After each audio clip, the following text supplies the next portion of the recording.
Welcome to the Foundation for Female Equity and Inclusion launch on August 26, 2020. With Christine Gannon, CEO of Brightworks Consulting, and Dr. Antoinette Farmer-Thompson, an executive leader at ASU. The esteemed panel hosted Betsy Berkheimer-Creder, CEO of 2020 Women on Boards, Thomas Maynard, Vice President of Business Development at the Greater Phoenix Economic Council, Kathleen Moran, Senior Executive at UPS, and Sarah Sanford, Executive Director at Gender Equality Now. We joined this conversation soon after it began, and we hope you enjoy. So Betsy, we're going to start with you. Where do you see the biggest opportunity for women as we navigate the remainder of 2020 and enter into the next 200 years? The next 200 years. Well, and happy Women's Equality Day today, the date that the 19th Amendment was actually certified as an amendment in the Constitution. I know the actual ratification, final state ratification was last week, but this is the day, August 26th, 1920, which is the actual 100th anniversary. And here we are. As you just said, Chris and Tony, we got still a long way to go. I mean, we're certainly not gender parity yet, and or better. So the greatest opportunity I see is for women to continue to try to get themselves onto corporate boards this year. And as you know, I'm the CEO of 2020 Women on Boards, which is a campaign that's been around for 10 years. And we started when women were at 14% of the Fortune 1000.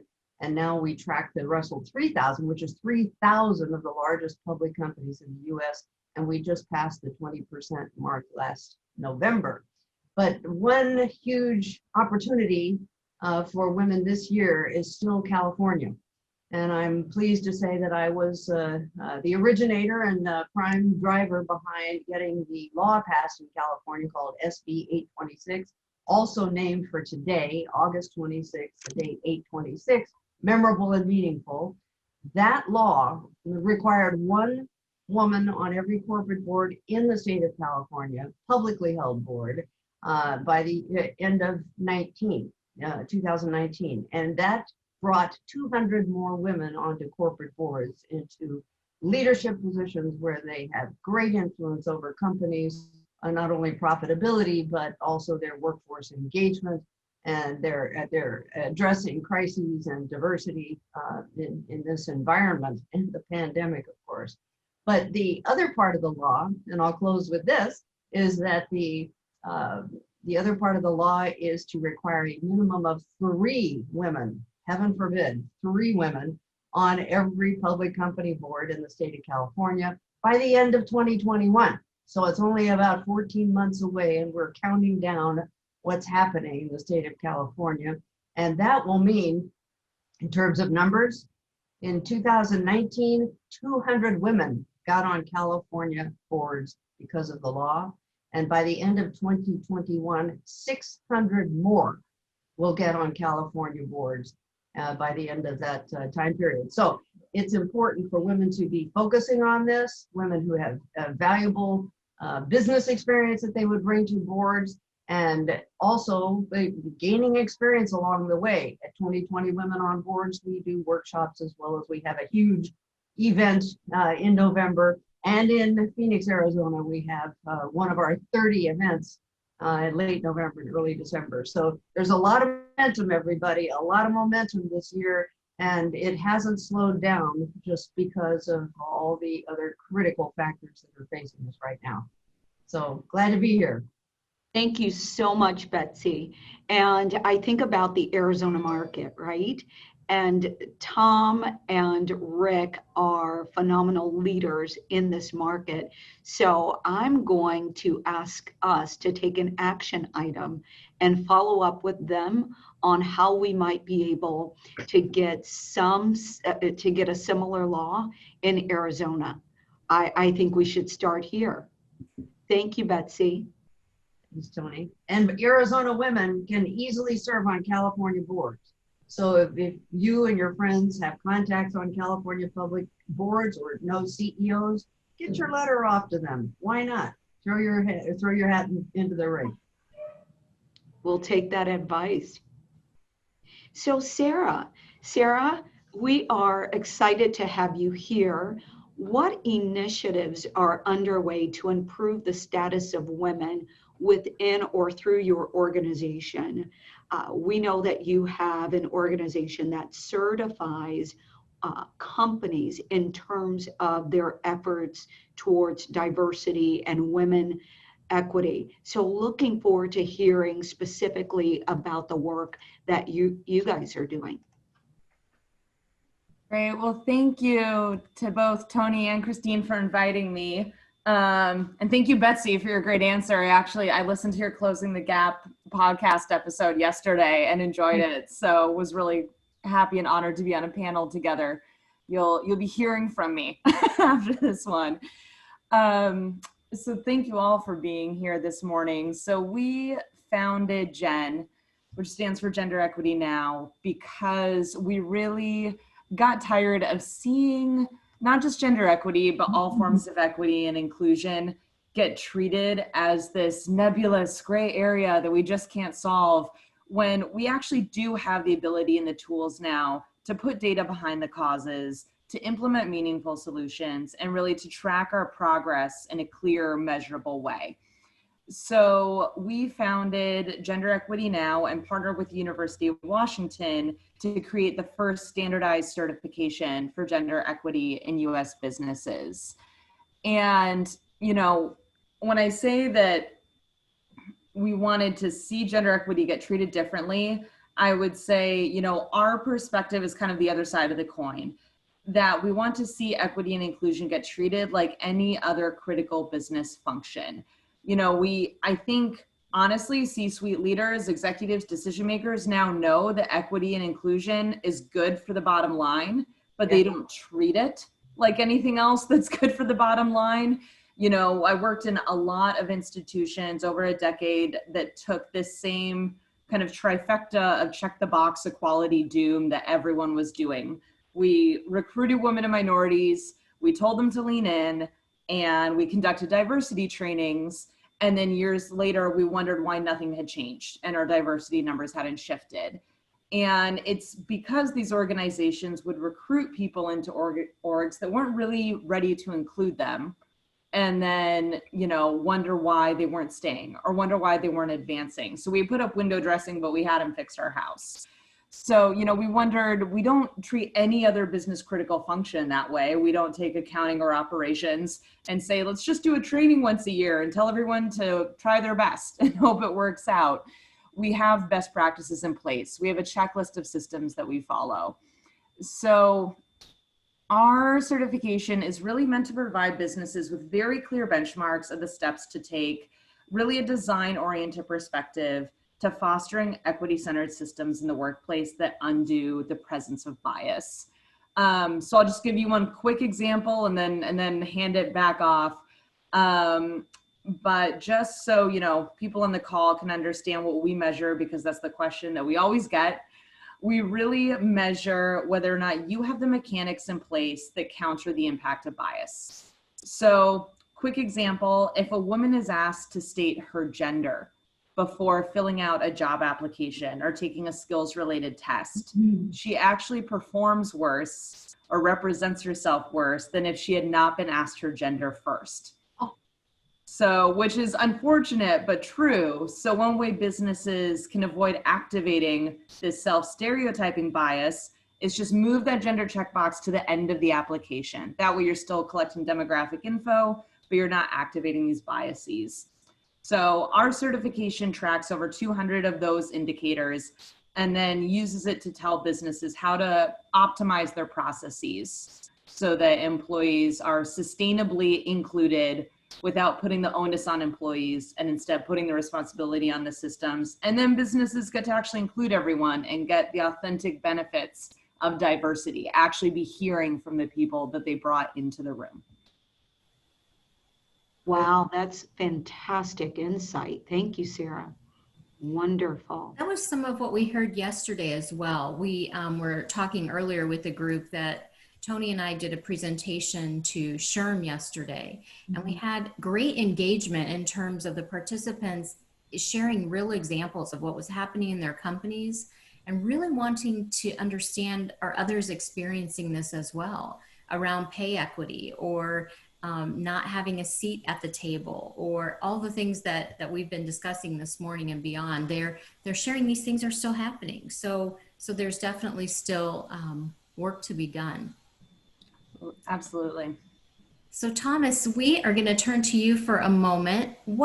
Can you talk to us a little bit about the economic impacts and the issues of sustainability? We had a brief conversation yesterday, and you had some great insights in terms of how this impacts the communities and the companies that are represented.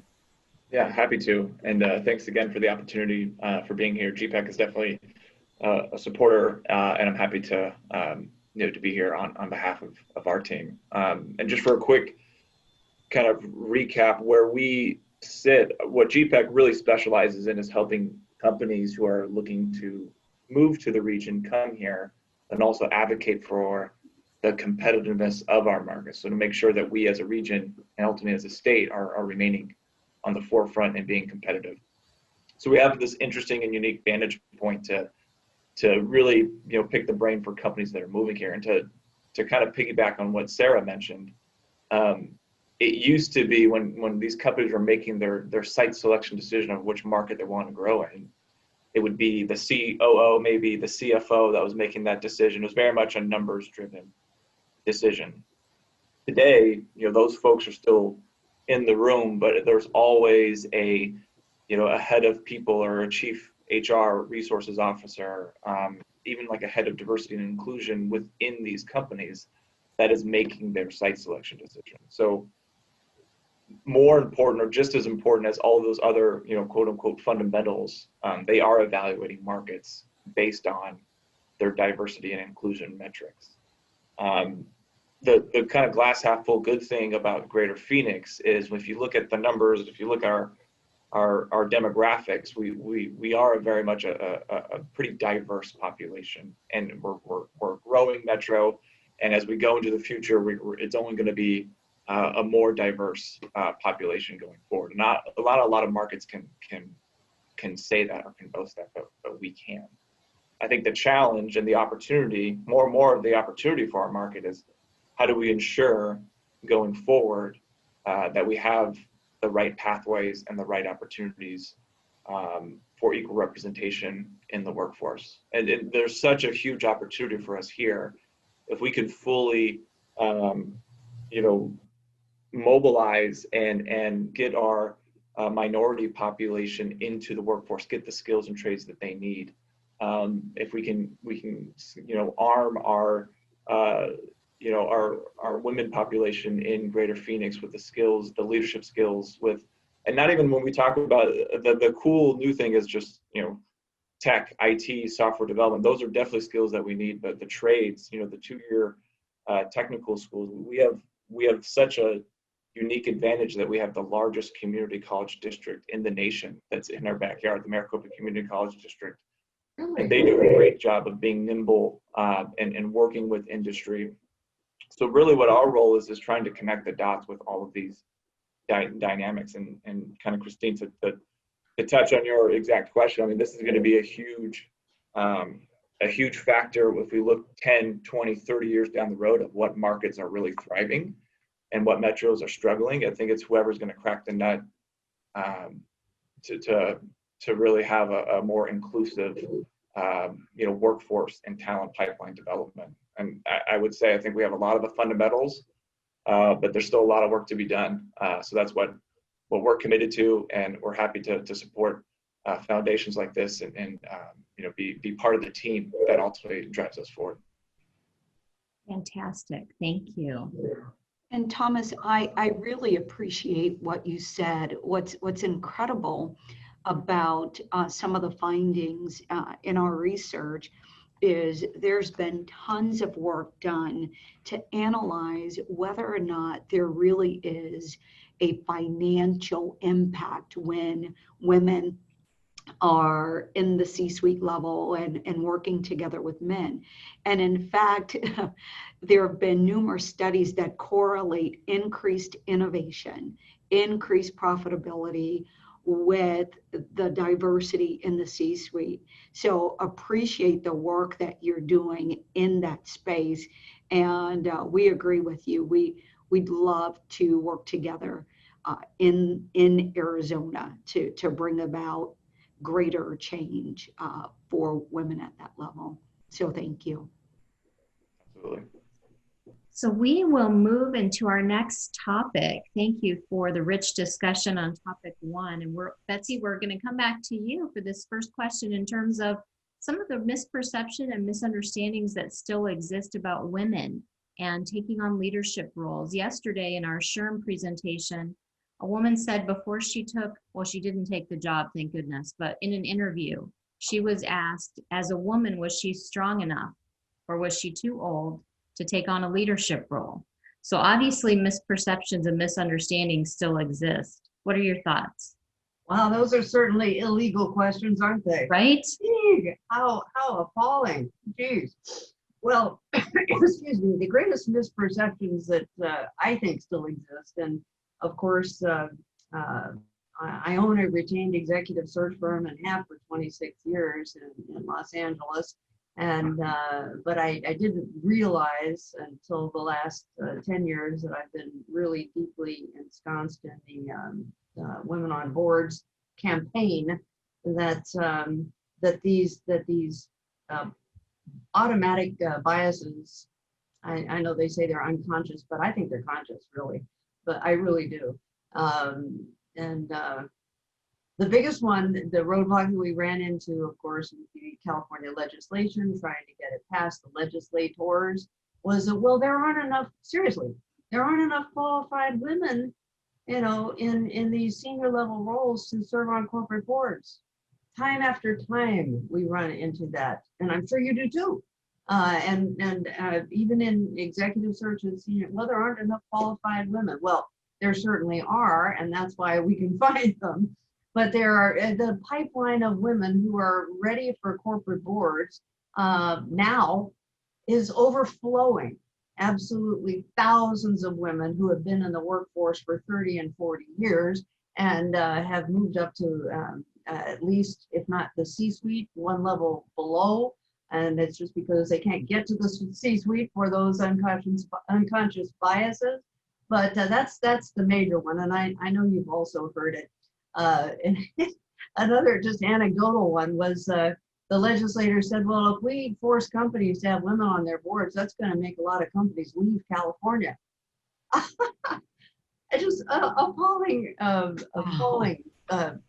reactions and roadblocks. So the main thing is it's a network problem, and that the men who are on boards or in senior level positions don't have the circles of contacts that include high level women. The best way for women to get known and seen for corporate boards is to serve on large nonprofit boards where men who serve on corporate boards already are. And to talk to her CEO about the fact that she is ready to serve on corporate boards and would like to, and who might he, for those who have men who are CEOs, who might he introduce them to for potential corporate board roles. So women need to, it's always on us, we have to be networking in order to get into those circles where we can be recognized for being seen in action as women who get things done. So those biases still exist, and it's up to us to get over them. So that's my read on the situation. It's not impossible, but it's up to the women to do it. Absolutely. Why don't we jump very quickly to Kathleen? Kathleen, how does your organization, UPS, create awareness around metrics and organizational buy-in? And really kind of taking off of what Betsy shared, how did you overcome some of the misperceptions and misunderstandings? Well, I could go on for a long time, but first and foremost, thank you for including me in this conversation. And I hope the conversation goes on for a long time because unfortunately, we have 200 years to spend, maybe a little shorter. But by the way, New York Times came out with an article today on almost the same thing you guys are talking about. So go check that out. To the point of the question, I think the first metric that I'm just really happy about of late, quite candidly, is the biggest one that we could bring forward. We have our first female CEO in 113 years. And that's a woman by the name of Carol Tomei, and she was former CFO of Home Depot, and she's been a board member of UPS since 2003. So Betsy's to support, the power that being on a board brings. It opens up other doors for CEO positions on Fortune 100 companies. And it's been a long time in coming for UPS, but that, number one, that's a metrics that we all get to check today. And I'm very happy about that. And she's making a huge difference already. But even before she joined us, although she's amplifying things, clearly, there's a few key metrics. We're a data-driven company. So we love our data. We're engineers by heart. We measure everything. But we got caught up in that to a large extent. So we knew every single person and where they were and what they were doing. And that's what we reported. And the metrics were good. They at least gave you awareness. But the problem is they got stalled because all we did was report them. The actions that were necessary to change them is the harder part of the equation, of course. So I would say in my role in the last 4 or 5 years, I've seen marked difference in our organization. We're still not perfect, but the primary ways that we look at our metrics are not just about who is who and where are they in their roles. Clearly important, but the bigger questions are why are they still there, or what are they doing, or what's inspiring them to stay or leave? Because we do have unfortunately too many women who leave before they can get into the biggest positions. So where we've come together on the definition of diversity, inclusion, and equity is about the convergence of Smart Business Forum efforts. And what I mean by that is, to us, the diversity and inclusion is multifaceted. It's within our employment base, so we measure that clearly. We also have it in our supplier diversity base. So we measure how do we support women businesses and buy from them more frequently. We have a customer equation in this, which is what I led. How do we support women entrepreneurs around the globe so that their equity and access to things makes them stronger businesses? And UPS is a part of that solve.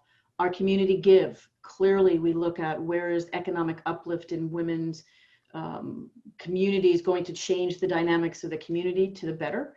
And then the last one is our advocacy, and our public affairs is headed by the president of our organization is another female, and she's incredibly dynamic. And those 5 areas, when we look at them together and measure them together, they're amplified when they work together. They were in silos for a little bit of time, but the best thing we've done in the last 3 years is to pull those 5 pieces together. Because if you buy from companies that are women, if you sell to companies that are women, if you advocate on behalf of them, if you are out there giving money to the economic uplift, guess what happens? You get employees who are women, who want to apply to your company, who want to stay with your company, who want to add value to those principles that you've got. And at the end of the day, it's an economic uplift for our company. So that's the win-win metric. And it's not always easy because some of these are softer than the hard numbers UPS loves. But we've made huge leaps in the last, I'd say, 5 to 7 years. We got room to move and room to go, but those are the things that we do. Bravo, bravo. Fantastic. Well, that's a great lead in to our next question in terms of metrics. Let's stay on this topic. Kathleen, that was wonderful. A great understanding of how UPS is addressing equity and the work that you're doing, which is phenomenal around all of that. So thank you. So Sarah, we're gonna keep on this topic in terms of metrics, and talk to us a little bit about the dashboard that you keep for companies and the metrics that are critical. You shared a little bit about that in an earlier question, but can you give us maybe a little bit more information as companies on the call consider how they can measure equity maybe differently or deeper in their company? Sure, great question. So when it comes to metrics that are specifically related to women in leadership, I think that the employers we work with are often surprised that they're not certified based on how many women they have in leadership roles. That does matter, but what we want to see are actually the systems in place upstream that lead to more women in leadership roles. Because what we've seen over time, especially we're based out here in Seattle, even though we work nationally. So we see a lot of large tech companies, for example, that can afford, the churn. What we joke about is the churn, where women are leaving. They may get to mid-management and they count them as people who are in leadership, and then they leave. Actually, when it's most expensive, typically for the company to replace them because they can't take the culture anymore. But that organization can afford to rehire and get people back into those roles. Whereas, there are organizations that don't necessarily have that budget, but they're doing the right things. So our metrics are really looking at, okay, what are those right things? One of the key areas that we study is really around development, mentorship, and sponsorship, and the disparities that exist there. So even in organizations where equal percentages of women and men report that they've had access to a mentor, men's mentors are far more likely to be in senior roles. And then they really become sponsors who are able to open the door into other leadership roles. So, and we found that this is actually regardless of the seniority level of the mentee. So a man who is a project manager is actually more likely to have access to a senior mentor than a woman who is in upper management. We have found, however, that when women do get access to those senior leaders, they're able to progress and advance at the same rate as men.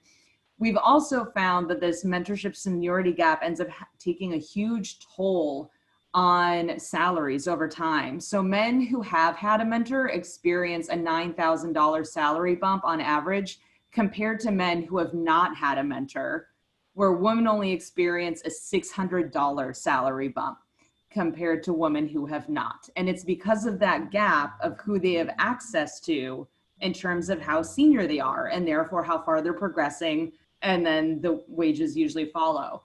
So we really look at the metrics of the development opportunities that can get women into those senior roles. And so another set of those metrics, really does center around board strategy, which Betsy's spoken to. So we evaluate in organizations when we're assessing them, we evaluate their board recruitment strategy. And as part of that, we ask them to not require new board members to have past board experience. We do this because if women traditionally have not really been accepted into boards, or as an unspoken rule have not been allowed onto boards, they're not going to have the experience that that organization requires for them to be on one. So one great thing, organizations can do is not require that past experience. And the other metric that we do look for, so we do look somewhat at representation, but the main metric we look for is that they don't use the just one rule, so that they don't put just one woman in leadership, just one woman on a board, and then say, okay, check the box, we've done it. Unfortunately, our research shows that can actually do more harm than good to just have one, because then we see this token effect that takes place in which she is then the woman to speak for all women, and everything she does reflects things that all women would do in leadership. We see the same impact for people of color. And so we really advise organizations to try to go at least above 30%, whether that's in management, in the C-suite, or on the board. And that's when people stop seeing women as a stereotype and really start seeing them for their merit, for their talent, for their achievement, for what they bring to the room. Fantastic. Those are great insights. Development, mentorship, and sponsorship.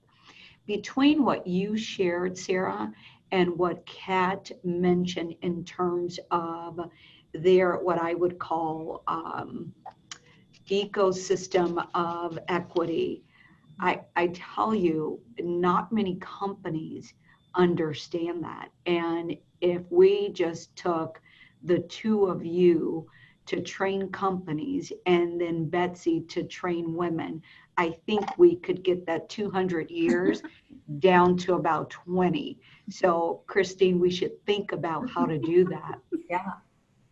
And speaking of key initiatives and speaking of development, Betsy, when we think about design and deliver 2020, which is topic 3, and growth management plan, I would love for you to share specifics of what you do every other day, minimally, in all that you do in terms of developing women and other key growth strategies. You talked about policy and working with some of the leaders, and that's important. But I know your book and I know your training does more good for women, just professionally and personally. And I see that as a high growth strategy. Can you talk a little bit about that?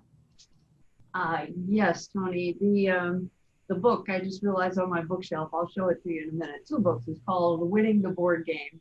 And I wrote the first one in 2012. That seemed so long ago. And the second one was just finished in last November. And it helps women understand how to, the theme I mentioned earlier, to position themselves and work their own networks and build their own networks if they don't have a good one, and build their relationships with other senior executives, men as well as women, in their career, and start, as we've just mentioned, start 20 years before you ever end up on a board. And I always talk about age is a good thing when you're considered for corporate boards, because the value added that you bring to a board is the business experience that you have. And so we help women identify what their business experience is, and what boards are looking for today is, of course, logically, cybersecurity, digital marketing, human resources with an emphasis on diversity and workforce engagement, and environment, meaning sustainability of the environment, and having companies understand environment and community, not as a responsibility, even though it is, but as a business imperative. All these aspects about business that where women have done very well in their careers and can bring that experience to a corporate board. Many boards already have the finance experience they need. They may already have supplier diversity. They may already have other aspects of compliance and controls.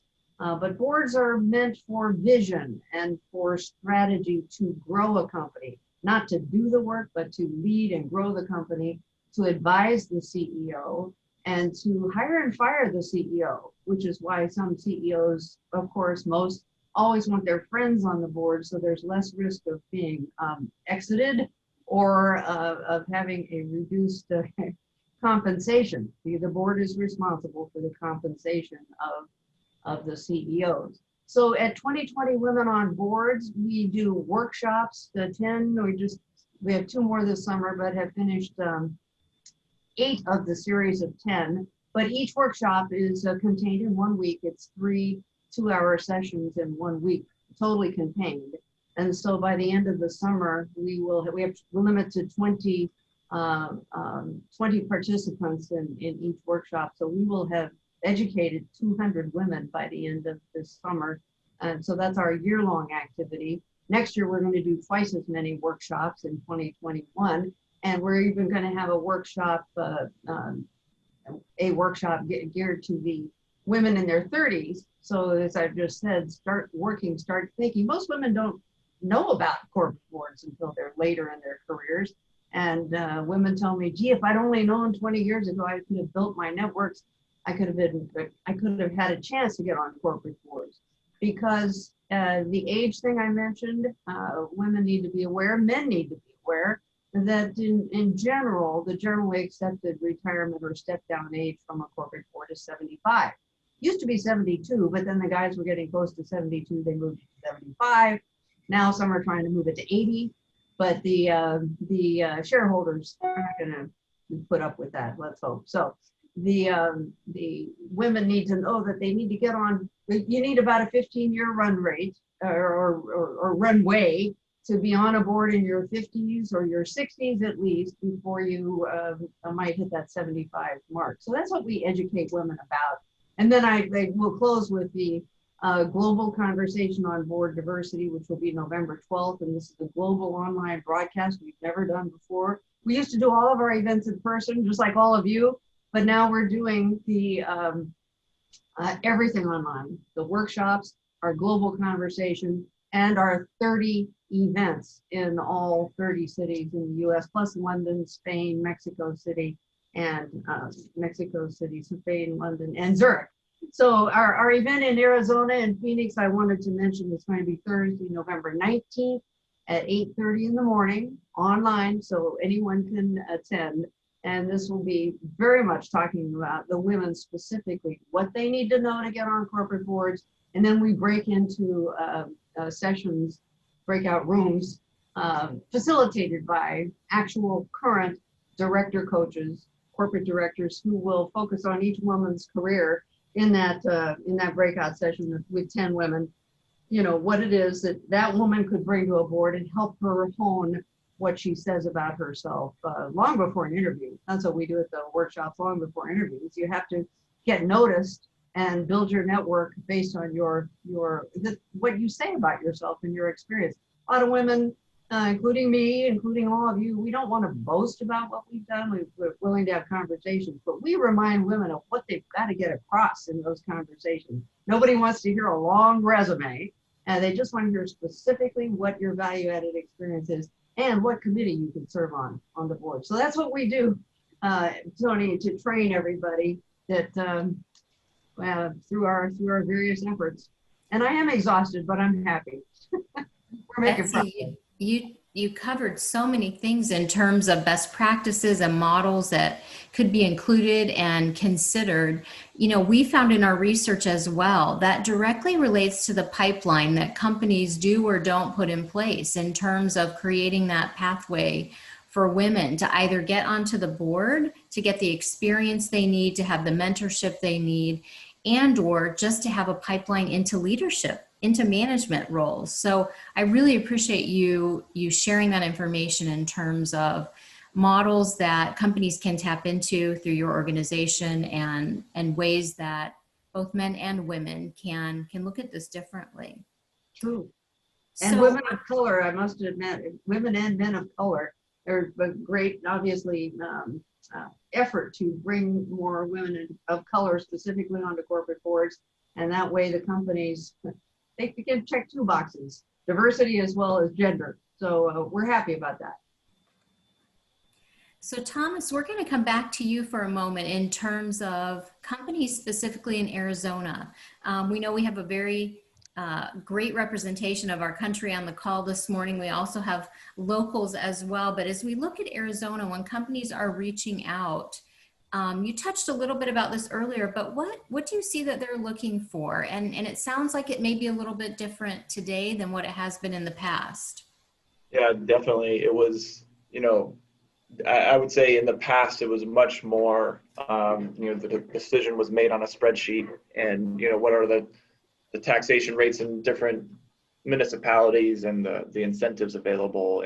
And although that still does play an important role in these corporate site selection decisions, now it's very much more of the personal touch and what are the fundamentals of the market. And when I say that, they're really looking at, the talent pipeline. I think labor and talent are more often than not the key driver to these companies. They want to go somewhere where they can recruit talent, bring folks on board. So that's, depending on who the company is, could be, at the community college level, could be at the university level. I kind of mentioned it earlier. We have a pretty nice ace up our sleeve with the largest community college district in the nation in our backyard, as well as the largest public university at ASU in our backyard, and all the other great universities. So there's a lot of positive things that we have going for us. But then to your specific question of what they're looking for, they're also looking for that open and welcoming environment. And some of that is on the policy side, making sure that there aren't any regulatory restrictions or any policies at the state level that would either restrict access or restrict or hinder growth from a certain class. Arizona, unfortunately, used to be in the news in a negative cycle for this type of this type of policy. I'm referencing SB 1070 and others, that we weren't really in a good national spotlight. Knock on wood, the state legislator has been focusing on other issues to where we're not, for lack of a better term, shooting ourselves in the foot as a state. But Betsy, to your earlier point, having a state law in place to promote or mandate representation on boards from women and minorities could be actually a nice feather in our cap when we are recruiting companies. We get a lot of companies from California and New York and other markets where if they look at Arizona and we have something progressive policy like this in place, maybe an advantage to us, and again, maybe something that we would help us win more projects and more companies. So I will leave that as a take behind, and happy to follow up and if be supportive in any way that we can as a group to see that through. I appreciate that, Thomas, so much. I'm excited, and we are absolutely going to tap Betsy to help us walk through that. Something that's interesting, Thomas, and I think about you, and I think about Rick, and I think about some of the men that we interviewed, executives, during our research. And men are a critical part of this, and you know that. But something came out, I think it was in Fortune magazine, Christine, that said Arizona has 40.5% of its CEOs are women. And Thomas, I know that's because of who you guys are recruiting to the Valley. I know it's because of the work that Rick does in promoting women. So thank you guys for that, because that has transformed Arizona. Arizona was not that way. So we appreciate the work there. And want to start with Kathleen. Examples of women, men in your organization or just across your path, especially given your global work. Like, who comes to mind as people like Betsy who have said, you know what, I'm doing this work, because that's where Christine and I are. We are taking this pledge. We're going to work with Thomas and get the law passed in Arizona, and we really are going to reduce this 208 years. So who do you know, who's like inspired you to do the work that you do? Wow, there's so much in that question again. I loved it. I love the conversation.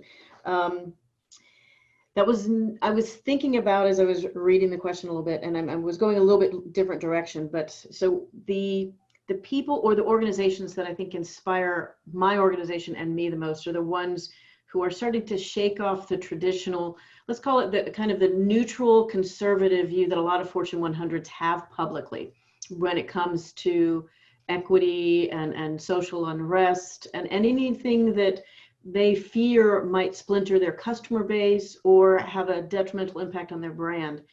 I think the recognition of late that it can actually be very helpful to your brand to get out there more, to be a public advocate, to use your leverage as a Fortune 100 to make bigger changes. And we're not saying, the philanthropic way of putting money, that is a traditional way. I'm saying using the leverage of the power that you bring to the C-suites around the globe, to the governments around the globe. Our public affairs group spends tons of time working in, let's say, less forward-thinking countries around the globe, and they have to do it smartly. They have to do it with influence, not the hammer. But you have to recognize that it's your time to do that.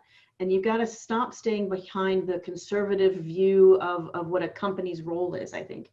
and I won't say that UPS has fixed everything, but we certainly make a more poignant approach to getting our name out there for the things that are principle, the things that we believe in, and making the world understand that we're going to go to bat for it. And whether that's social equity or whether it's payroll equity, and those kind of things, I think, are at the forefront of what we should be doing.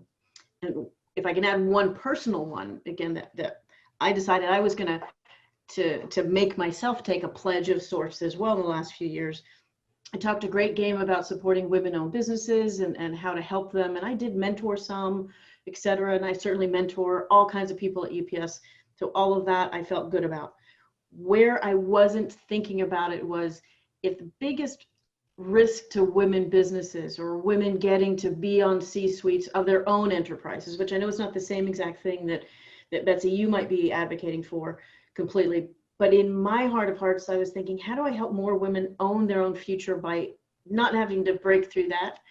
What they have to break through is capital. They have to find capital. And one of the things that women are not good about, quite candidly, and men are for that, we don't invest in women businesses. So I'm putting my money where my mouth is. I joined a group called Golden Seeds out of New York, which is an angel fund, female run, but not exclusive. We encourage any men who want to put their money, and we specifically help own businesses with, we're not giving them any slack. They've got to still hit the proper financial criteria, and boy, do they. And if I think more people or more women were to take those kind of personal pledges when you have the ability to do so, I think you put your money where your mouth is, as well as all the other influences that you can bring to bear. That's my pledge. That's phenomenal. Let's jump to Sarah, and then we'll go to Betsy, and certainly Thomas, you can certainly share. But Sarah, you started Gender Equity Now, and so you're your own role model. But what comes to mind when we talk about a personal pledge, and what made you do that? That's a great question. I confess that I've not thought about this one a lot in terms of what the personal pledge would be. I will say that in terms of role models, I do get to stand on the shoulders of a lot of women before me. Whether it's just looking at my mom, who had her own private practice for decades, even though no one in her family wanted her to or expected her to. And then just the women that I get to work with, especially who help advise the organization. I think, what made me do it is that all I can say is that I couldn't not. I think it just got to this point where I knew I was going to look back and wonder what if I didn't. And it's what keeps me doing it. It has not gotten any easier, I don't think, over the last 4 years. But I know it's still at the point where I see us making changes. And, I think what a lot of people, I think this group understands this, but sometimes, I mentor some much younger women, and, they only see the good stuff that happens, right? They only see the highlights and the high points because that's all you're supposed to share as an organization from a PR standpoint. And it's not that things are bad often, but often things are mundane. And I think a lot of you know this, where the road to success is really paved with a lot of emails and a lot of Zoom calls. And so I think it can be easy to lose track of the good that we've done. And so, we see it in numbers. We do have some statistics in terms of how many thousands of employees we've reached or how many businesses we worked with. But I think, as much as I'm a statistics purist, I think it's the stories that do keep me going in that cliche way. And so, the one that kind of I keep going back to is that there's an organization that we certified recently. And so in order to get certified, they were optimizing some of their processes. And one of those had to do with the healthcare that they offered. And we, asked them to upgrade essentially the healthcare plans they offered to include dependents of their employees. And so one of their employees sent an email, this woman did, saying thank you for that she had been in an abusive relationship for the past 6 years that she was staying in because she needed her partner's health care. to cover the child, and that now she could leave that relationship because of what her employer offered. And so I think, when I think of a personal pledge, I think for me, it's that I need to spend more time essentially looking at those success stories, remembering the change that we have made, when it does feel like kind of a slog with the mundane. And I think, I would encourage a lot of my female peers to do that as well. I think good things happen and we're kind of like, oh, that's great. And then we move forward very quickly. But to really pause and celebrate those and to hold on to those, when we're feeling the inertia. Thank you, Sarah. That is fantastic. And on the fly, that was meaningful. So thank you. I appreciate that. Betsy and Thomas, we're out of time, but we want to hear from you. So if you can give us something briefly, we'd love it. Well, I just wanted to give you a commercial for my 2 books, The Board Game, and this is where they are on Amazon or on my website called Winning the Board Game. And Kathleen, Carol Tomei's story is featured in this book, and she's a wonderful woman. In fact, I want to be talking to her about our global conversation. I just applaud what everybody on this webinar is doing, and look forward to seeing you before the November 19th Phoenix conversation on board diversity, and then November 12th for the global conversation. And I like what Sarah said, that the road to getting things done is an awful lot of Zoom calls, an awful lot of emails, and maybe not such glamorous things as a wonderful webinar all the time. But we got to stick with it, and it's just our purpose in life. And we have valuable lives as a result of doing this. So not very profound, but I just want to say it's been a pleasure being with all of you this morning. Thank you, Betsy. Quickly, just also wrap up, my personal mentor is a woman by the name of Janet Labar. She is the head of economic development for the GPEC equivalent for Charlotte, North Carolina. Oh. She started as a COO, or she started as a research kind of entry-level person at GPEC years ago. She hired me when she was at the time the COO of GPEC. She since moved on to Portland, and then now she's at Charlotte and continues to be a mentor and a great friend, and really got me started in my career. And so my personal pledge is kind of looking to the economic development industry and community that we're involved in. I want to serve in a similar role and help the younger generation of folks come into leadership roles, because economic development is an interesting dynamic, but you also have a very big impact on the community. So we have a lot of young up and coming team members that either at GPEC or with our community economic developers, and anything that I can do to help bridge the gap and provide pathways forward, I'd be happy to do so. I'd love to meet her, Thomas. We have an event in Charlotte. Oh, wonderful. Yeah, I can happy to make an intro. I will make sure we connect the 2 of you via email so you can talk about that. But thank you so much to all of our panelists this morning. Kathleen, Thomas, Betsy, Sarah, thank you so much for your wisdom, your insights. We really appreciate it. This is just the beginning, so you will hear from us again soon. We appreciate your insights and your investment in this, all the work that you've done. To our participants, thank you so much for being here. And Tony, any closing words? We're grateful, and we're on this path together. So let's close the gap.